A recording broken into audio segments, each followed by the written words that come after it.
নকল super giant থেকে শরীফুলকে আইপিএলে খেলার জন্য বলা হয়েছে, কিন্তু দুর্ভাগ্যবশত কারণে যাওয়া হয় নাই। এটা শরীফুল ইসলামের এনওসি প্রবলেমের কারণে।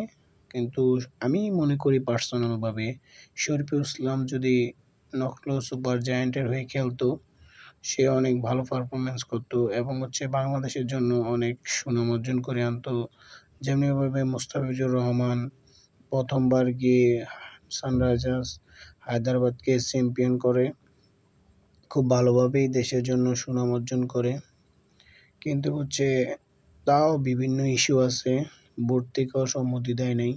কিন্তু এখানে যে প্রিমিয়ার লিগ খেলে, এখানে অনেকগুলা 10 ওভার বল করতে হয়। এটা সামনে আমাদের টি-20 বিশ্বকাপ, এটার জন্য খুবই